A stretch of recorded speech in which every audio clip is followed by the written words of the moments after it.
the most therapeutic thing I do is walk. I have such a great therapy session every time I walk my neighborhood. When you're filming in the wintertime, it's very difficult to find any signs of life anywhere in your garden or in the forest by the river. When you actually do find some sign of life, it just seems like life all comes together and makes sense. Late night, flickering lights, loud crowds on the street as I walk by. There's a fight, sirens drive by, someone singing about the heartaches of her life.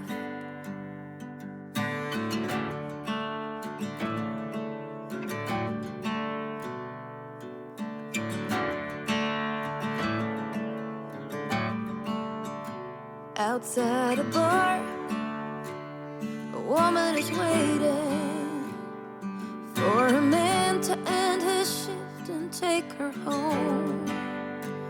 I see a star slowly fading by a table where he's drinking all alone. I cross the river, the sound is changing.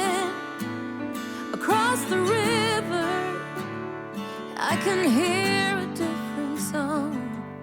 Slow rains falling as I'm walking home.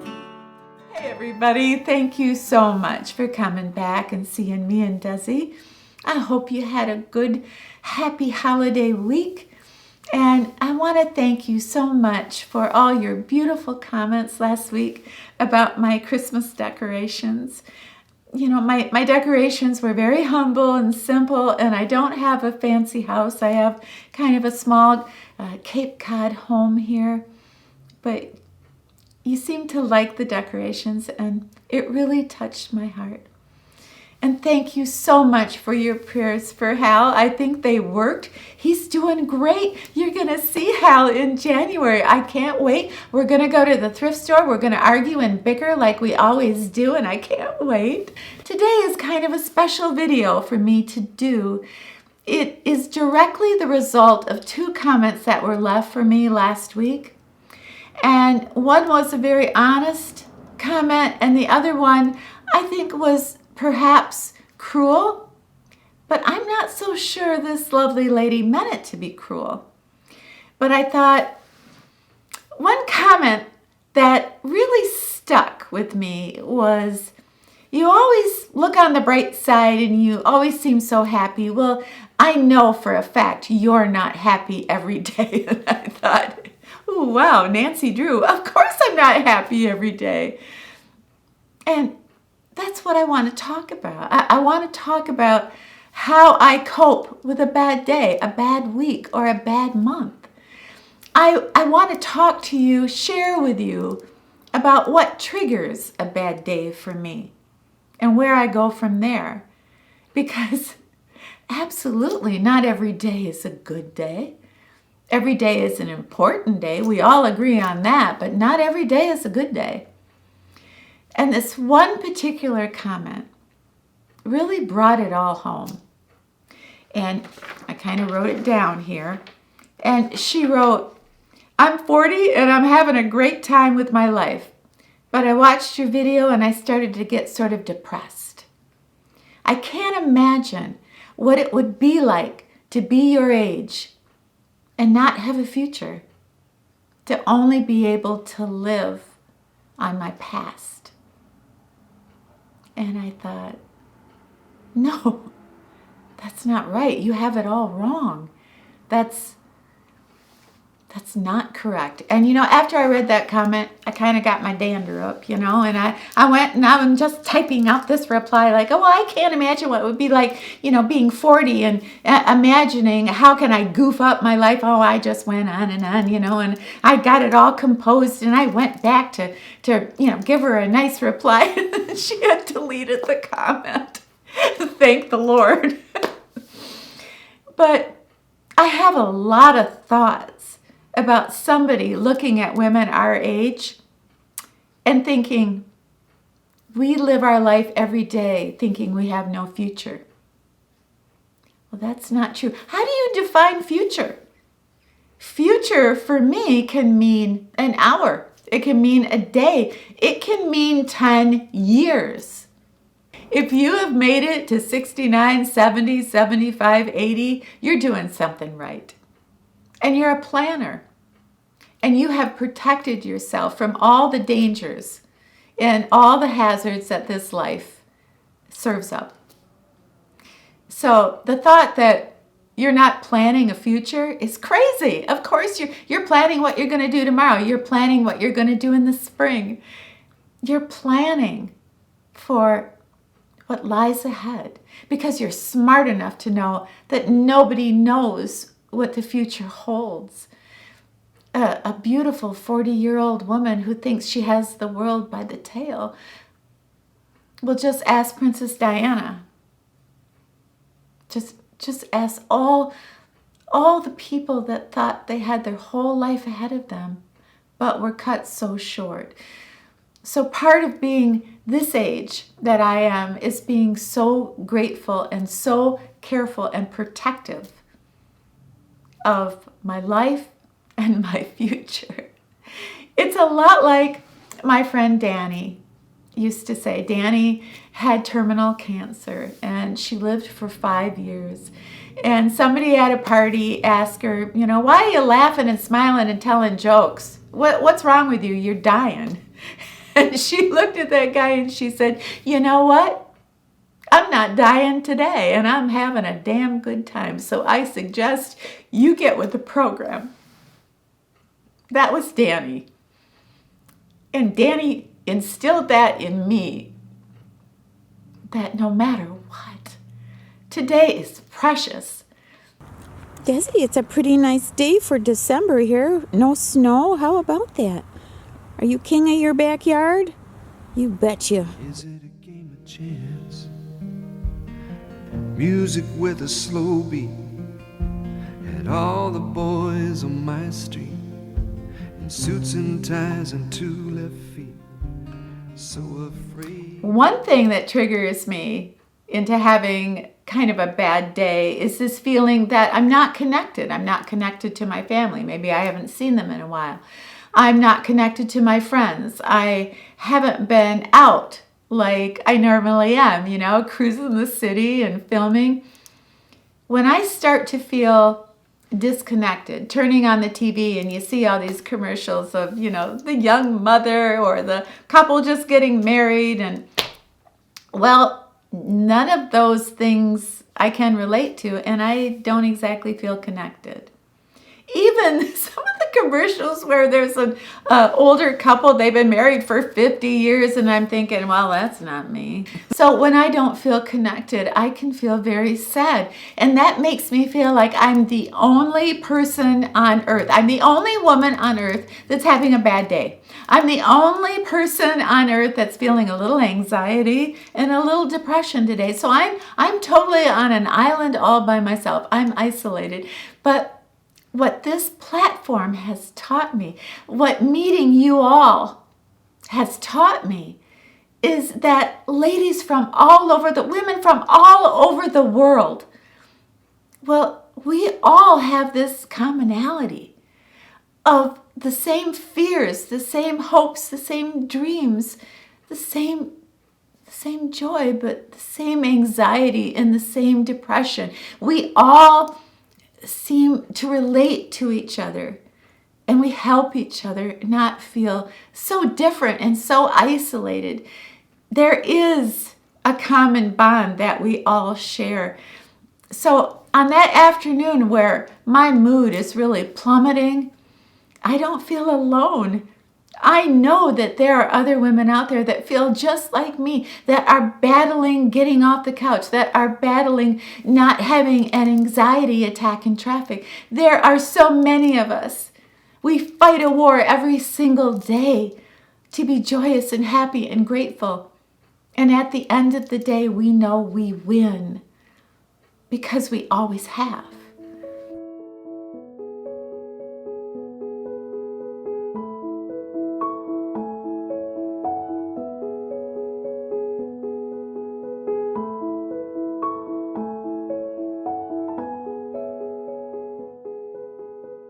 Last Sunday, I was having a blast with my grandkids. I was chasing them all around and just having the best time.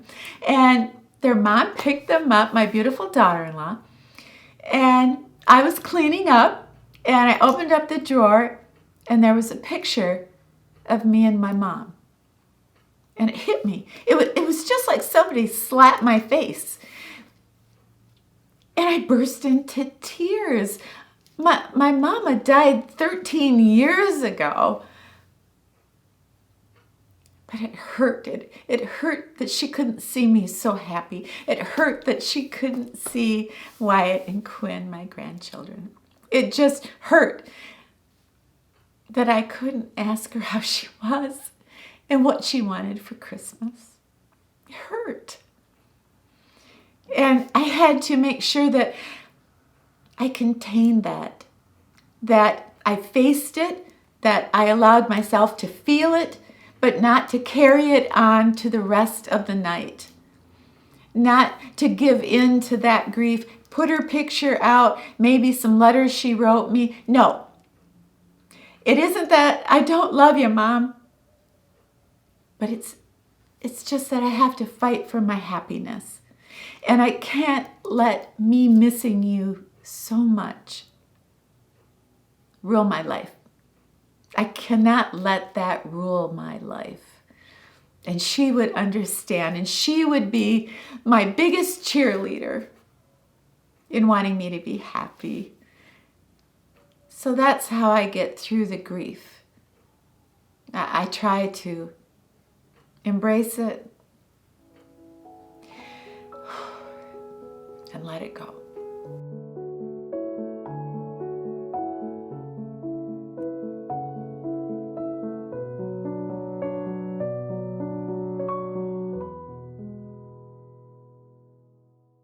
Sometimes my lack of self-esteem can get me in a bit of trouble if I get a new coat or dress or sweater and I try it on and I look in the mirror and I go, I don't recognize my figure.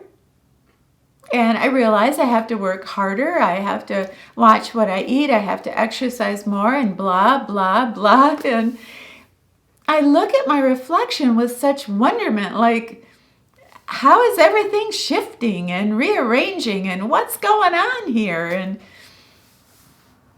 it can make me feel sad.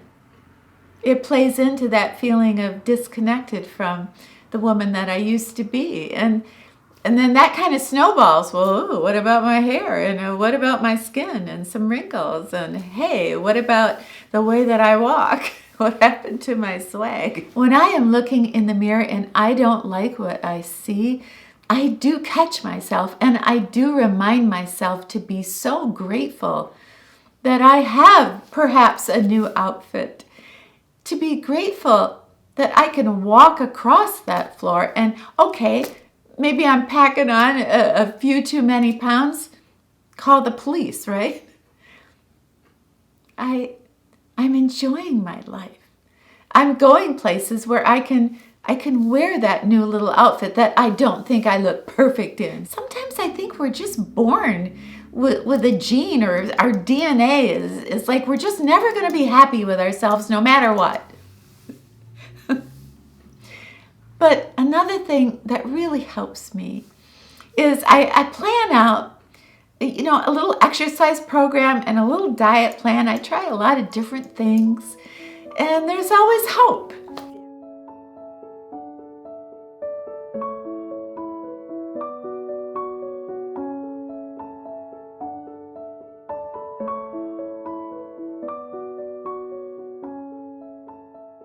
When I was growing up, I was 10 years old when my grandfather died, so it was just me and my mom worked 2 jobs, so I had to raise myself. I had to get myself off to school. I came home from school in the afternoon and I got myself a snack, and at 6 o'clock I cooked myself dinner. Was I lonely? Yes. I was terribly lonely, and I was scared. But after about a year of that, I began to like it. I bonded, of course, with my piano and writing music, and I had 2 dogs and 2 cats to keep me company. So I loved animals, and I had two wonderful friends. But we were 10 years old, we couldn't exactly hang out at, 9 o'clock at night. And my mom got home at 10 p.m. And I think I bring that up because I think it has a lot to do with my life right now. After being married in my lifetime, I realized that sometimes for me, being alone absolutely does not mean loneliness. It means freedom. It means freedom to be creative. But I think, to be fair, I think I've taken this way too far. Love is not being in prison. You can be in love and you can be free. You can be in a wonderful relationship. I've been alone for 10 years. I certainly have dated. I've had a lot of fun. And I realized the last couple weeks that I think I fell in love a few years ago. I fell in love with a man that I have a lot in common with. A man that I talk to all the time. I didn't realize it. I didn't realize I loved him. I didn't realize that, I want to put my arms around him and say, I love you, and let's be bored together. I have a basic understanding of humanity, of human nature, how people feel and how they act, how they react to things, but I've never understood love. I've never had a clue about romantic love. I think that's why I've always written poems about love and songs about love, and I do videos about love, but I don't have a clue about love. I just know that when I have loved someone, and there's been so few men that I have been in love with, but when I felt in love, oh boy, the whole world fell away. They were my star. They were my focal point. I couldn't wait to finish anything I was doing to get to their side. And I'm afraid of that. I'm afraid of that happening again. What if that happens again? What if this guy that I know I love, what happens if I tell him? What happens if we get together? And then what?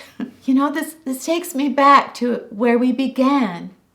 What is it like to live your life knowing you have no future? There's an amazing future. And there's not only a future, but there's choices. Huge choices that we face no matter what our age. And we can't ever forget that. And I did forget that. But suddenly, out of the blue, I think I'm in love. Now what? Please don't look at me. This is not love. This is every breath I've ever taken. This is more than my heart. This is, I am in love with you, and I can't do anything about it. There will always be bad days and things that I will never understand, but I know I am not alone in this.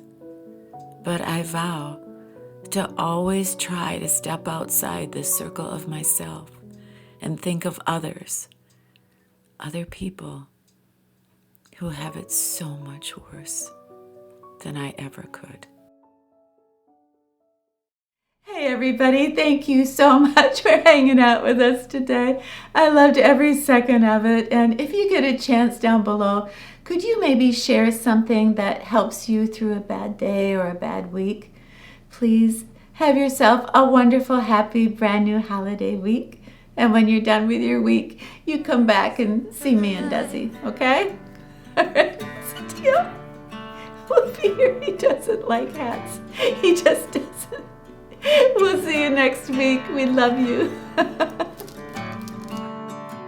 Outside a bar, a woman is waiting for a man to end his shift and take her home. I see a star